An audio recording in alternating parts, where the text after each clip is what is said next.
Hello everyone, good afternoon. My name is Nicole Galacci and I am hosting today's Careers Now mentorship session.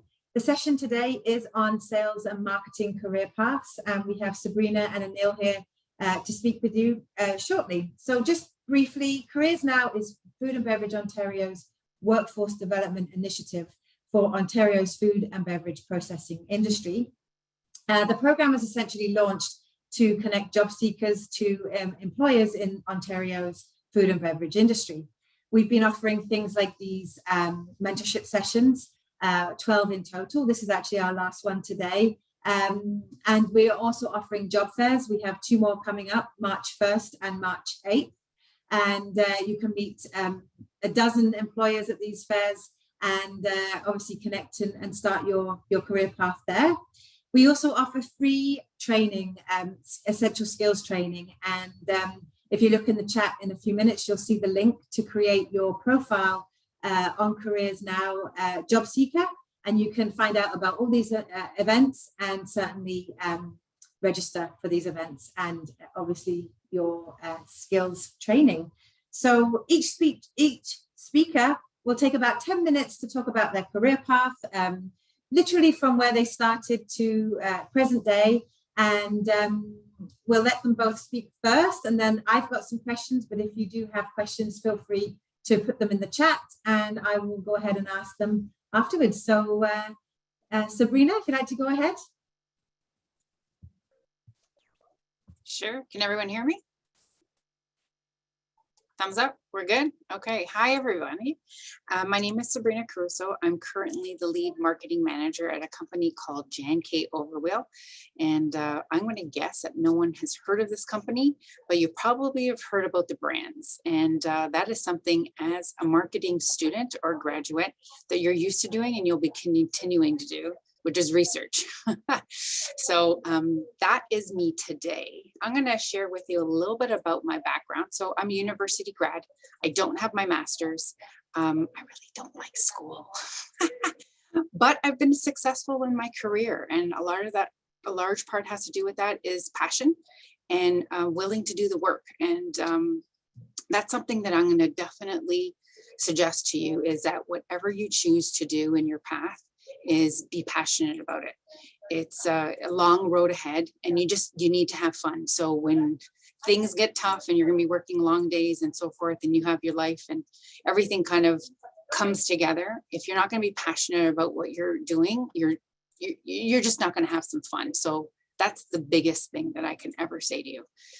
So when you're gonna be choosing your path, which is very important, choosing your path of your field is something that I'm going to suggest you stick to it. So what I say by that is, if you're going to stick in food, if you're going to choose food, not to say that you can't change, by all means, it's going to help you, because when I'm hiring someone and I'm looking at the resume, I want to see that, they've worked a variety of different companies. That's fine. But if they have a continuous build from one industry, that just shows to me that they've been able to build on their experiences. So, but if you were, in makeup in 1 year, and then food in the next, and then technology in the next, I would be skeptical of hiring someone. That being said, please jump around from company to company, not every year, not every 6 months, because we do look at that when we hire you. But that's really how you're going to make some money. If you're going to be staying too long term, especially in the beginning of your career, that's not where you're going to be getting big bumps. I experienced that, is that, staying in a company for too long. And then I realized, what, if I stuck around for a couple of years and then advanced to another company, the gap in my pay was that much more substantial, because who's getting who? We want to do what we do and we love it, but we're here for the money as well. And, and that's not a bad word. Money is definitely not a bad word. So for my career, I started from school. I wasn't really sure what I really wanted to do. So once I figured it out and I wanted to be in marketing, I stayed focused. I figured out my plan of how to get there. I got hired as an APM, as assistant product manager, and I wasn't going to be picky, right? At that point, I wanted to land and get a job. And I knew I wanted food. My parents both each had their own businesses in food. I wrote, I heard always at the dinner table that, hey, even in a recession, people need to eat. So I figured food was a good place. I have worked in nutraceuticals. I got to say, I didn't really like it too much. I just think marketing food is really fun. And I love food, so why not? So got hired at a food service company, and that started off in a cup company that made cups for like Tim Hortons, McDonald's, and so forth. And that was really fun. But then I realized after that my goal was I wanted to make a TV commercial. So if I was in food service, I now had to get into a retail job. How was I going to do that? So my plan was get into another company that had both a food service arm and a retail arm, so consumer packaged goods. And that's exactly what I did. So I got applied at Robin Hood Multi-Foods. I started off in their food service, did such a great job in my presentations. By the way, that is a huge part of our job, is doing presentations to 2 people, to 10 people, to 50 people, to your colleagues, and to the CEO of the company. So I'm not saying that you need to be perfect at it in the beginning, but if that is something that you know that you're not going to like, something to think about, let's just put it that way. So anyways, I got over to the retail side, and that's when I started off on Golden Temple brand, got promoted, and then now I'm on Bix Pickles. So now I did my first radio spot, and it was just a hoot. It was a lot of fun, but not exactly what I thought it was. So anyways, we got acquired. Then I got on to work on Smuckers. I hope everyone has eaten jam, and Smuckers is a very good jam. So that was my first TV spot that I did. Again, had a lot of fun, learned a lot. It was not what I wanted. And that's when I'm also realizing, so from Robin Hood to Smuckers, there's a cultural shift, and I'm starting to pay more attention to the culture of the company. So there's a lot of things that you're going to choose, right? It's like, okay, well, who's paying and how much are you going to pay me? It's the job that you're looking for. But what I've realized also is culture has been a huge part of companies that I've chosen for my career, and that has gotten me so far. So some people are going to want the top tier companies, and it's fantastic, good for you. But I found that the cultures have been very different than for maybe smaller companies.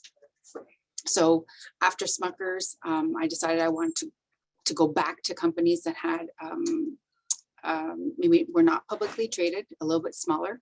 So then that's when I chose to go to Swiss Herbal Remedies, and I worked on nutraceuticals for 8 years. That was a lot of fun. Not as deep pockets as Smuckers. So every choice that you make, right, there's going to be pros and cons to it. And then I realized I missed food too much. So then I was just at Mother Parker's, and I was on a private label. So everyone, really thinks, and that's been, I don't know how Anil's going to feel about this, but my biggest correction when people say, what do you do? And I say marketing. Oh, you do advertising? And I'm like, that's 1/10 of my job. In marketer, you're running a business. So if you do not have to be loud spoken, but you cannot be shy. You're running a business. Your job is never done, essentially, because there's always room for improvement. There's a more opportunity for growth. And if your trajectory is not going there, you're going to find the growth. But that being said, it's all baby steps. And I know that, I'm speaking to students right now or graduates, and it's just figuring it out of what you really want to do and doing your research. Please, when you interview, can you please do research on the company? The least you can do is go into their digital platforms and give a peek of seeing what they've done. I've done quite a few interviews, and it's when, someone admitted to me that they hadn't even gone on our website. It was like, I'm done. Like, how am I, you're selling me that you're going to be passionate about working for the job. You're up against so many people. And if there's no passion there, but you're telling me there's passion, something's missing. So please do your homework. Another thing is when you're interviewing, I don't care if you think this is old school or not, please follow up. I don't care if it's an email, a phone call, do it on LinkedIn. I don't care where you're going to do it, but definitely make sure that you're sending it to the person who you interview with directly. and saying thank you and I appreciate your time and so forth. Just looking at other things on the list. I was going to interject there that while you're thinking of the next thing, pressure is on for sales and marketing candidates, because every other, I think, function can be forgiven for not following up. But if you're in sales and your job is going to be to sell to someone, and you can't sell yourself and get the job by following up and professional persistence, I think that speaks volumes. As a recruiter, whenever I've hired for a salesperson, it's like, there's some basics here, and if you're not doing it, how are you going to be good at the job? So I'm glad you mentioned that, and I'll let you carry on now. Yeah. And this is where, speaking of when you're interviewing, right, you have to break through the clutter. Assume always that you have at least another 20 people that you're competing against. Always assume that, and always make sure that you're answering everything that they have already listed in the job description, and then go above and beyond in any way, shape, or form.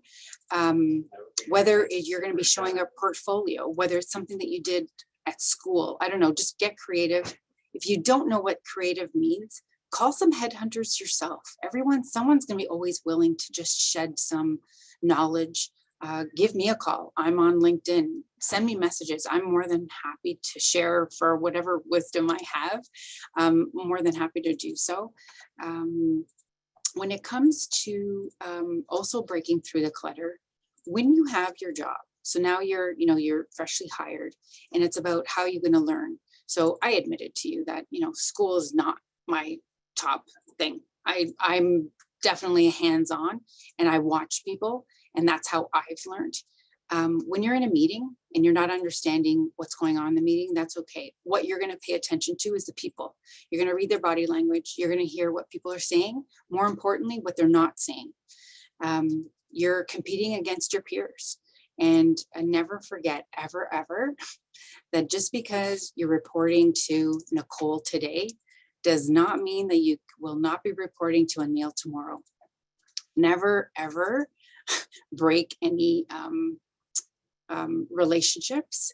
And if you're going to choose to do so, then make sure that you feel strongly about that, because I've worked in so many places that, today that my director was so-and-so, tomorrow someone else gets a promotion. Guess what? They just filled their spot with someone internally, and guess who your new boss is? Or the colleague that you sat to, beside yesterday is now possibly your new boss. So never underestimate who you're going to be working for. But it's not just about, kissing ass. It's about learning. And it's also about your colleagues. There's always something that you can learn from somebody. If you think that, there's nothing to learn, then we're all sadly mistaken on that one. And that's how you're going to build better business plans. That's how you're going to become a stronger marketer, because like I said, when you're a marketer, you're running a business, you're being strategic all the time.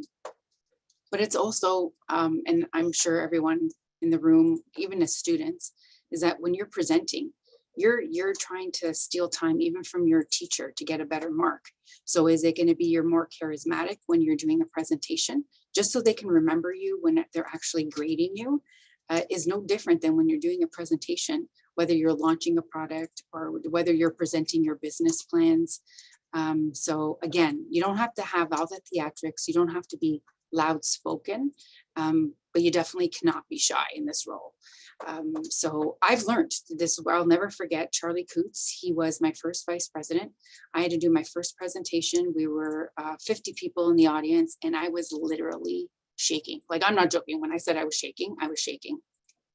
He took me aside, and this is the best advice that he ever gave me, that anyone has ever given me. And he said, remember, Sabrina, he said, you know this material better than anybody else. He said, you think that they know it? He goes, but they don't. He goes, it's you. He said, so don't worry about it. Just go out there and do your best. I swear to you, I rocked that. And that's how I got my first promotion. And that's how I made from food service. And I had gone over to retail. So own it, be confident in what you're doing. You make a mistake, who cares? It's about moving forward. Everyone makes mistakes. Don't get stuck in that. Just keep on moving forward. And then learn from it, but don't beat yourself up over it. we've all been there. That's all I got. That's great advice. And it's not just for students and grads. I'm listening thinking, you're so right. Like, it doesn't even matter at what point in your career, these are great refreshers, right? And keep on moving, keep on moving. Yeah, no kidding. I've got a bunch of questions from what you said that, that I'd like to ask, but let's go to Anil next, and then we can have a discussion. Well, thank you, Nicole, and good afternoon, everyone. It's a pleasure to be speaking with you this afternoon. And I guess the theme for my discussion is to be open and be willing to take chances, and opportunities will come knocking on your door. Don't be afraid to step outside of your comfort zone. My career progression to this moment and to this role that I'm currently in as the customer development manager for US sales for Trophy Foods took a while to get here and took me down several paths that I didn't think were gonna lead to this point where I am today. Like many young graduates, I found myself unemployed after finishing university. But what that did was it gave me a chance to really reflect back on the things that I learned at and identified a new way of trying to look for a job. Primarily, the first job I got in the government was through social media. I wasn't afraid to step outside of the conventional methods of finding a job by posting applications or looking on LinkedIn or job boards. I actually went on Twitter. I looked at people who had similar interests to me. I started having conversations with them. I wasn't afraid to put myself out there and to let them know that I needed an opportunity. And what that led to was my first job working for the federal government. I was on Parliament Hill working as a member's assistant, and that was one of the greatest opportunities that I've had. From there, I made a move over to retail banking. In retail banking, I got to deal with customers one-on-one. I got to understand what motivated them, what led them to do the things that they did. I got to understand what made them feel the way they felt. And by doing that, I was able to build plans and solutions to meet their financial goals. From there, I made another pivot to a completely unrelated career field, and that was in retail. I ended up working for Walmart at their head office, first in their e-com department, then in global sourcing, and finally in their food services desk.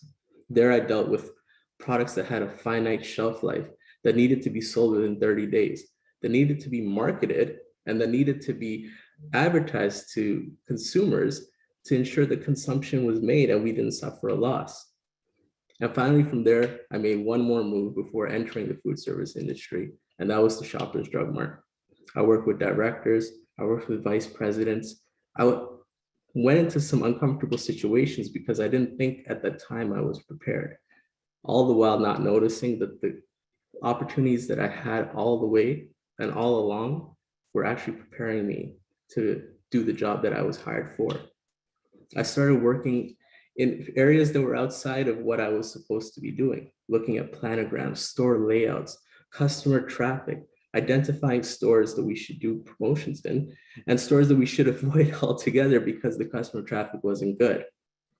And then this opportunity came to enter the food service industry. This was through a recruiter on LinkedIn, and it was marketed to me as an interesting opportunity to grow on what I've already established. I didn't understand it at that time, but truly the recruiter saw something in me that I didn't see in myself. I was hired at Trophy Foods initially as a business manager. What that role entailed was me dealing externally with various retailers, being the face of the company, speaking to them and having them believe in the vision and in the merchandising strategy that we were willing to put forward. And then internally, across cross-functional teams, getting visibility on product development, on research and development, looking at finance, looking at procurement, understanding why one delay on a train line can start off a cataclysmic event that leads to a delay on the shelf. Understanding and having this visibility to various departments helped me to grow already established customers, and that led to my promotion where I am today as the customer development manager for US retail. You see, the Canadian retail market is so saturated. There are so many players in a market that only has a handful of retailers. But in the US, that's new ground. That is new opportunity. And that's what my job and what I am tasked to do, find that opportunity. Again, stepping outside of my comfort zone, taking unconventional methods of meeting people and using those little conversations that we have to end up driving a business interaction and transaction. In sales, there are many opportunities, and you're never really limited to what you can do. Titles don't really mean much as long as you're willing to step outside of your comfort zone and you're willing to stand on what you believe on. What Sabrina said, you know this information, you own this information. So be confident in what you do, step outside, and you will have success. So if I were to give my little piece of advice to new graduates today that are looking for a job in sales and marketing, again, be open to the opportunities that come your way and don't be afraid to step outside your comfort zone. It's worked for me. That's awesome. I have a bunch of questions. In terms of presenting, like I, for one, I'm okay now. I'm at a point in my life where I've had to do it throughout my career, but it's been under duress. Like I would be the person that, who's going to present the questions, the answers to those questions in a big setting. And I would be out the door like, oh, I have to go to the washroom. Like I would do anything to avoid public speaking. And I still don't love it. I have to admit, it's not my favorite thing, but it's happened, the more you could progress in your career, you find that you have to do it. What would be your top 3 pieces of advice to become a great, effective communicator like you both are? What are the soft skills and like real tangible things? Because I think there is a ton of advice out there, but it took me a long time to actually listen, because I was like, oh, it's easy for you. You are good at it. And you don't get nervous. I go bright red and shake, like I can't get up there. So, Anil, as you just spoke, what would be sort of the 3 best pieces of advice to overcome those fears? Yeah, this actually presenting and speaking in front of a large group of people is not something that comes to me easily either.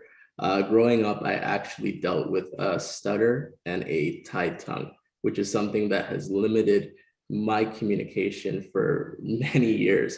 And over time, I took the steps to hone in and to develop my public speaking and even speaking in a regular setting. My top 3 tips for public speaking is, number 1, be confident in what you're saying. You know the information, whether you're speaking about yourself, you're speaking about a product that you're trying to sell, or you're speaking about the company. You know the information. They've come to you because they trust you. So be confident in what you're doing. The second thing is just slow down. People tend to speak really fast when they get nervous. And in doing that, you could sometimes miss the whole key, what you're trying to deliver. So taking it nice and slow, breathing, and delivering the message is going to help communicate. And then number 3, just think of everyone as friends. You don't get nervous talking to your friends because they're your friends. They support you. So there's no need to get nervous when you're speaking. You're confident in yourself. You know what you're doing. And at the end of the day, people will still like you for who you are. So that's my top 3 tips. Sabrina? Mine would be know your material. If you I'm comfortable now, but it's taken many, many years and many, many presentations to get where you are. So like Anil said, it just didn't come easy to me, a lot of hard work. So I literally had every slide memorized in each presentation, and I would make up my speeches nights before, not the night before, nights before. So this way, at the end of the day, you already knew your material. So once you got up there, if you just had to deal with stage fright now, okay, so now you just have to deal with that. At least you have everything ready to go. Again, if you're still kind of like nervous, people say, look at the back of the wall, don't make eye contact. I always felt that being very cold for myself. So I like to make eye contact, but make eye contact to people that are kind, because then they will relax you, because there's nothing worse than looking at someone who's just stone cold in their eyes. It's not very comforting. So look for people who, that will give you that nod, just like Nicole's doing right now, right? Giving that nod of encouragement. and just keep going. If you muffed up, it's okay. Just keep going. People will forget in 2 seconds flat, right? Everyone's looking at their watches. They're looking at their phones. Don't worry about it. You're going to be the hardest person of judging. So be kind to yourself and just keep on moving on. And then if you're starting to get comfortable, because my first 3 minutes, I'm the worst. And then after that, I start to get comfortable. If you're, presenting on the most boring topic ever, but that's your job and you need to get it done, try and range your octaves. Never try and be monotone if you can, but by all means, but try and just to be a little exciting. So then this way, if anything, you'll just keep capturing people with your voice. That's great advice. And truly, for any point in your career, because I mean, I feel like you've hit the nail on the head in terms of how to better yourself. But it's not just when you're first starting out. Like, you're an eternal student. I know I am, always looking to learn and figure things out. So this kind of leads me on to my next question around interviewing. So it's slightly different. You're not presenting per se, but you kind of are. It's an audience of 1 or 2, or maybe a panel. What are the best questions? What would you tell students and grads are the questions that have really kind of, you're like, that's awesome. Like, I wouldn't have thought of that. Like, perhaps you mentioned, Sabrina, you've been interviewing recently. What would you tell students to ask you, or grads to ask you when they're looking for their first job? For them to ask me. I just had some really good questions I've never been asked before. It was about my personal development. So questions that you've been asking me today. I've been, working for a lot of years, and it was the first time that anyone had asked about how did I progress to where I am today. What was suggested of them today of how I can get to be like sitting in my seat. And it was more or less like my journey. So all the questions and everything I've spoke about today, no one had asked me that. Was another interesting question that I got asked first time in this role today. My vice president, sales and marketing, he was the first person to ever ask me, tell me, Sabrina, about your personality. Who is Sabrina outside of work? Do you believe I've been working for over 25 years and no one ever cared to even ask that? And at the end of the day, we're spending 8 to 10 hours with each other. It's like, you want to know the person that you're hiring outside of, who you are and who you're working with.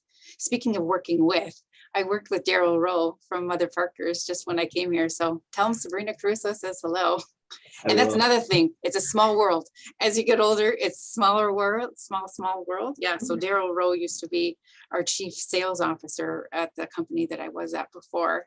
And now he's the head honcho at Trophy Foods where Anil is. So yeah, he has a following. That's another thing, is someone like Daryl Rowe, people will literally go to that company just because of Daryl and the following that he has. That is such a leader that gentleman has. That we all hope to be one day. So Anil, you're very lucky to be working with him. Thank you. Anil, do you want to add on to that? Yeah, no, I love the questions Sabrina had brought up about your personality. I do agree. You're spending 8 hours with these people 5 days a week. So I want to know a little bit about you. What drives you? What motivates you to do your best?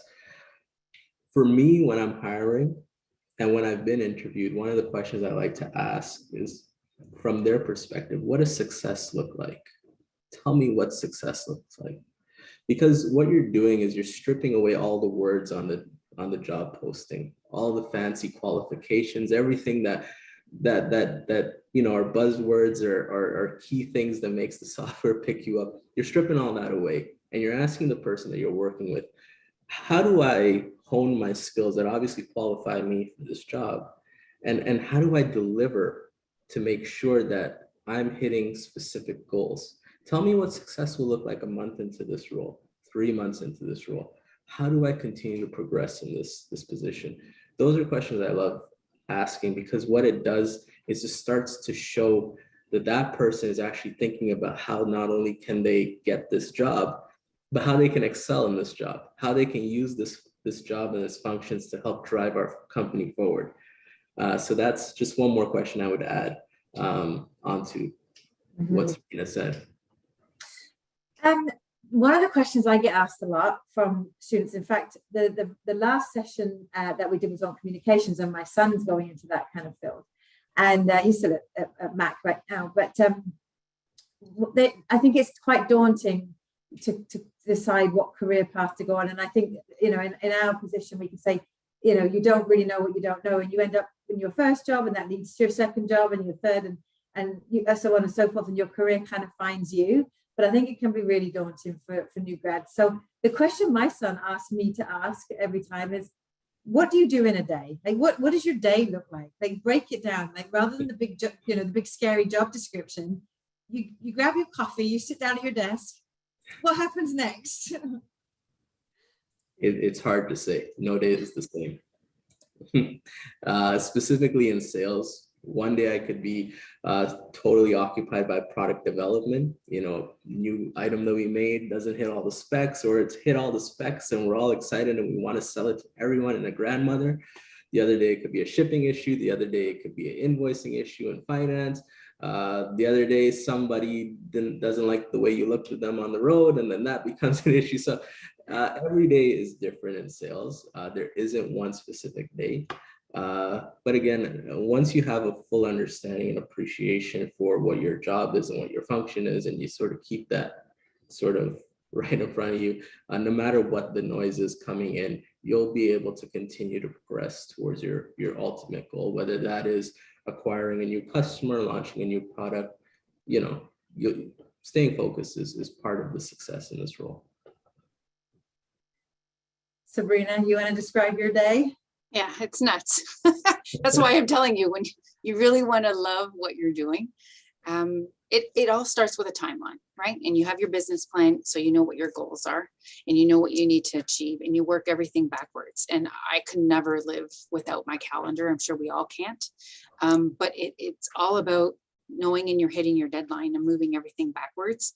And always assume that whatever you plan to get done is not going to happen. So always leave yourself time to get some work done, and just literally be honest with yourself and leave some buffer that you're always going to have something dropping on your plate that you need to fix. Because if you're running your business, you need to make sure that everything's moving very well. Nothing is not your responsibility when it comes to marketing. By all means, you don't have to touch and do everything, but you're managing people who do not report into you. So you still need to be a leader, even though you're not their boss. So prepare for anything. And then, you know what, if you had nothing fall on your plate, no surprises that day, say thank you to whoever you believe in. and that, because that doesn't happen often. So you need to laugh. You really need to just enjoy what you do. Hopefully you're going to like people that you work with. If not, I don't know, figure it out and just motivate yourself each day. But yeah, it's fun. I like it. So that's a great segue into the industry itself, because obviously this CareersNow program was introduced because of the labor crisis we're in, certainly due to the pandemic. But even prior to that, with food grads, I started that because I would be interviewing people, and I found it curious, more experienced people, that they zigged and they zagged and they ended up in food. And it was kind of like, interesting to me that it's something we do at least 3 times a day. We all know about food. People like to cook, regardless of your entry point. There is kind of something for everybody in the industry, yet it's not one that's top of mind when people are at school. And I think that the conversation needs to get better at school to talk about food and beverage production as a place to carve out a career. Once you're in it, that was the other interesting thing too. Once you are in, people don't leave. And I like what you mentioned earlier, Sabrina, about showing that commitment to the industry too, like that you grow. But from I'm a headhunter as well. From that perspective, I always look for somebody that's in the industry. Very rarely do I look outside of the industry, because you need that experience. So what would you say are the biggest misconceptions about the food and beverage industry? I mean, we battle with so many other industries in terms of competition for talent, especially young people. So how would you entice, the next generation to explore careers, if it is in sales and marketing, or really any function that, department within the company, so to speak? if you've got a finance background or an engineering background, why work in food? Go ahead, Serena. Yeah, Oh, yeah. Well, now is a perfect time. It's you never know what you're going to be dealing with globally, what's going to be happening. You always can count that there's going to be a recession while you're going to be in the workplace at least once. And at the end of the day, like my parents said, everyone still needs to eat even when they're in a recession. So your product is always going to need to be consumed in one way, shape, or form, hopefully. I really don't know what the misconceptions are about food right now. I really don't know how it's not top of mind, because we're all doing our own grocery shopping. We all have our favorite brands. So sorry, I don't know how else to shape the answer to this one. No, I mean, I think that's good feedback. I think people look at it as hairnets and factories and depressing. And oh yeah, no, it's so much fun. So think about, so how about this? The next time you go grocery shopping, really pay attention to the product, and as a marketer or as a salesperson, because you know what, we're joined to the hips. We're husband and wife. We are cousins. We can't do anything without each other. So have respect for our comrades, whether you're in marketing and vice versa. As I'm sure Neil has heard, or maybe he's done it himself, is you can be the best marketer if you've been in sales, and you can be the best salesperson if you've done marketing. Because like I said, you can't have each other. You can't accomplish one without the other. Let's just put it that way. So as a marketer in food, I can never look at TV commercials. I can never look at ads the same way, because I'm always dissecting what they've done. It's not, I just can't sit back and just enjoy it anymore. But look at the packaging, and there's only so many things that you can say on a food label, because your architecture is just only so large. So you have to know your insights when you're reading your research. And research is a lot of fun. I know that word sounds really boring, but when you've done enough of it, it's a lot of fun to now just think about how much work has been done to distill all this information and to make it land on what the final decisions were on your product name, where you put your logo. I don't know, to all that to me is just a lot of fun, because I can appreciate all the work that has been done behind the scenes. It's not just a coincidence of where your product has landed. If it's at the top shelf, it's on the bottom shelf. If it's beside one SKU versus another SKU, like this is where Neil had talked about it before, the schematics of your planogram. Everything has been fully analyzed. So nothing is a coincidence in a grocery store. So I don't know, that gets me going. That's interesting. Yeah. And a lot of money. There's a lot of money in food. A lot of money. Don't kid yourself. Yeah. And Neil, you want to add on that? We'll come back. Yeah, no, I could definitely build off of what you said, Nicola. I guess people would have the conception that food production is hairnets and factories and all that kind of stuff, but there's so much outside of just the actual production of food. I mean, in sales, had it not been for the pandemic, most of the salespeople at Trophy Foods would be flying all over North America and visiting different people and taking in different experiences. They'd be going through different stores and seeing what motivates different customers in different segments. There's so much growth within sales itself, and when you look outside of sales, whether it be finance, whether it be production, whether it be procurement, there's so much there for you to grow and you to, develop yourself. I've always said within sales, at the very least, titles don't matter. It's all about, like Nicole said, taking that research, finding that golden nugget, understanding what can work, and then running with that and making it happen. There's so much, like she said, that goes behind that product actually being on that shelf. So within food and within sales and within this industry specifically, there are not too many limiting factors. Your career can grow. You can definitely branch off into different areas that may interest you, and the door is always open for you to make those jumps. It's great feedback. You mentioned money, and that brings me on to another misconception. I think that people think of food service, they think minimum wage you know, you work in food as a job that you do right out of school or while you're still in school.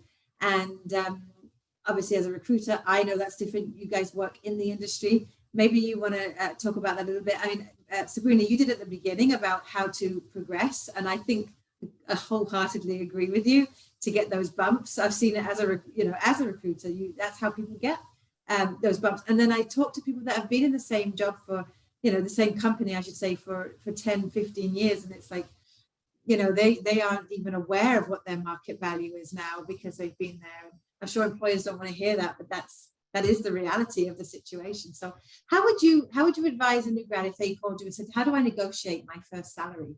What would your advice be, Sabrina? Maybe you go next, and then Anil. So one thing that I just recently read was a stat on LinkedIn of how women do not negotiate as well as men do. And that was something that I had to look myself in the mirror and say, you know what? I really haven't done a good job in negotiating. It's not easy. I find it always at work, I negotiate every day. For myself, I really find it a little bit more difficult. So for all the women out there, negotiate a little bit better, a little bit harder, because someone else is doing it. So I'm not going to say negotiate just for the sake of it, because if you're going to negotiate, you need to back it up. So if you're going to be asking for more money, you have to have the reasons to do so. But just don't be shy about it either. If you feel that you've done your homework and the opening wage is not where the market value is, and if you have the experience and so forth. So as maybe as for students, maybe it's going to be a little bit harder in negotiation when it comes down to your pay. But don't forget, pay is only one layer. Then there's vacation. Vacation costs money at the end of the day. So negotiate on your vacation. Negotiate on, I don't know, days of lieu. Like get creative, but again, always do your homework and just don't look like you're asking for demands, because there's nothing worse than if you cannot back it up. Don't be negotiating right off the bat. Yeah, it's hard being a new graduate and negotiating, specifically if your entire life up to that point has been school and you don't really have a lot of experience. But like Sabrina said, like research, understand what the market average is. If you're going to come to the negotiating table, have some evidence behind it to help, you know, steer the conversation. Don't be afraid of it. Don't be ashamed of it. You know, let them know what your intentions are. They may not be able to do it this fiscal year, but maybe next fiscal year they can do it. They'll keep it in their mind. And at the end of the day, like she said, there's much more than just pay. There are benefits, there are vacations, there are other things that you can talk about as well. So maybe out of school, it's a little harder, but as you progress in your career, just don't be afraid of it. Have those conversations and just be open and honest with your employer, and they'll notice your worth. It's sorry, can I just add one little thing? Is negotiation, what I've learned along the years, it's not about like hard hitting, you know, like stamping your hand like you just see in the movies, right? Negotiation sometimes coming across as just asking a question. So no, the person on the receiving end is not an idiot. They understand what you're doing, but it's always about how you ask the question. And it can be very soft, just saying, okay, so, you know, like, I was wondering, you know, when you have the range of, let's say they have a range, I'm just going to say from 50 to 75, put it back on them to explain to you why they're going to be offering you 55 when the range was 50 to 75. And therefore, when they tell you, well, you know, this is a range, you know, falls here, here, and here, we think you're in the lower end. Now, that's when you can come back with a rebuttal to say, well, actually, I'm thinking, you know, and maybe I didn't explain this to you properly, but I have this experience. I've done this and this and this. So I'm thinking I'm maybe more in the middle range. So now you just did it very tactfully. You asked them questions, you gain clarification. So let's just say at the end of the day that you didn't get a bump in that pay range. You just got their respect. 100%, because you asked questions, and then this is where it's like, oh, I want that smart person on my team.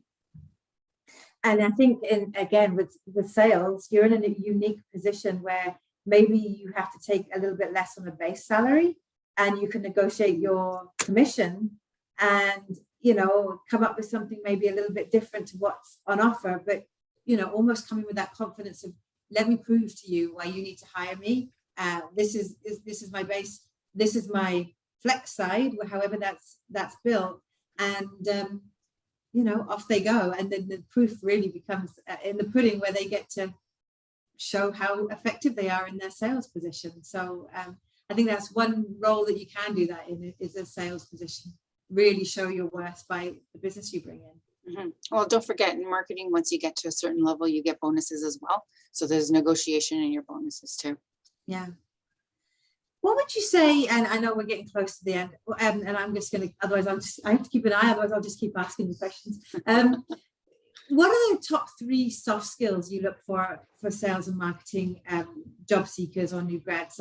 Soft skills is a term that's thrown around so much, and I think, you know, young people do get confused of what that actually means, but how important they are. And I talk to hiring managers all the time that say, you know, those are the things that you can't change. We can teach the technical pieces, we can train, but these are the soft skills I'm looking for.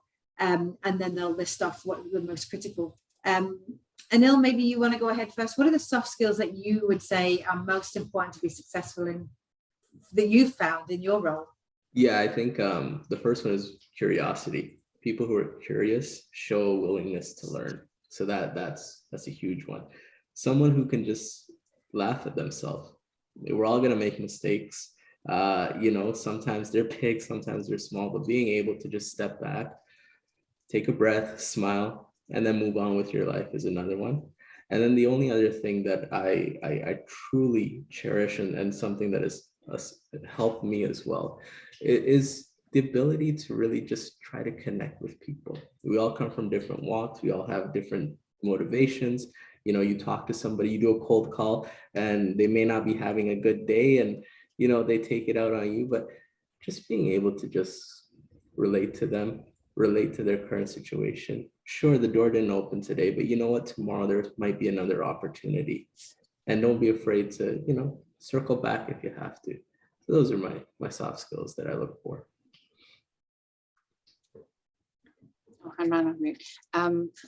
Conflict resolution. So when I said that, you know, as a marketer, you're running a business and you're running a lot of different projects, you're running, you know, team meetings, all these people, majority of them are not going to be reporting into you. People are having bad days. And at the end of the day, you need to be able to get the most out of everybody. Everyone also has conflicting kind of like priorities, and you always want them to, you know, to have your project on the top of their mind.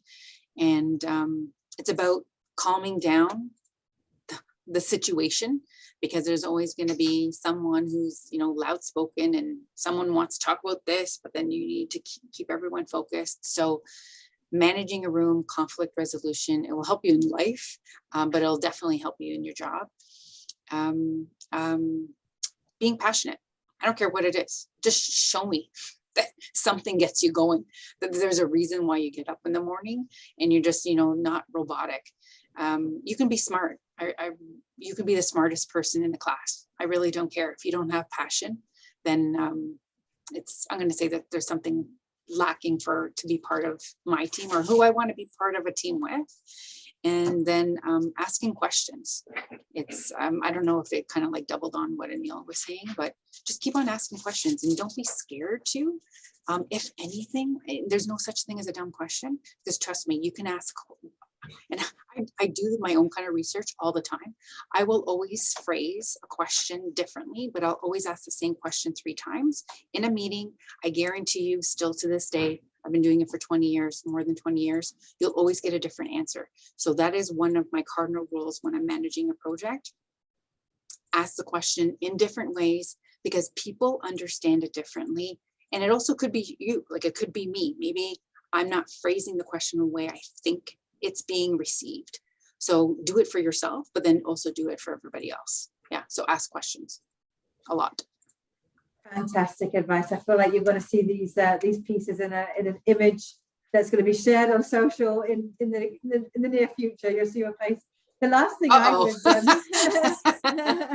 great advice. I guess as you were speaking, I was like, what would I answer?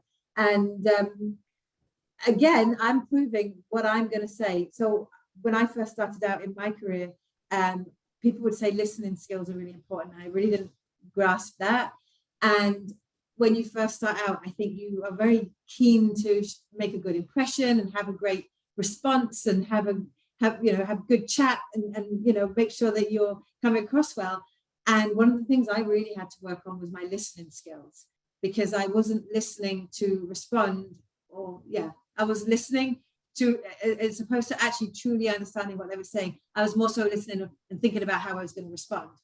And I find that that's throughout my career, I've really tried to hone that skill, like truly listen and learn. Because if all you're doing is listening to respond, you're not taking it in and you're not learning. So that would be the last thing. And the one final question I'll throw out to you both today before we part ways is, where do you look for candidates? You mentioned, Anil, earlier that you found your first job on Twitter, which I think is pretty unique. Everyone's on these different platforms and are active in different ways. But I love the fact that you've both talked about personality and passion. And as a recruiter, I know that hiring managers are looking to social channels, even after through the offer stage and hiring stage. And I say to young, people just starting out, clean up your social channels. People are going to look at them if they're public. Like, don't assume they don't look, because they do now as part of the process. So I think the world's opened up as in terms of how to find a job and where you can. And LinkedIn is always an obvious one, but maybe you mentioned Twitter. Maybe you want to elaborate on that. So obviously you found a job that way, but as a hiring manager, where would you look for job seekers? Yeah, look, I mean, my story was unique. I went through Twitter. I was passionate, like Sabrina said. I aligned with people that had the same passion. That's what led to my first job.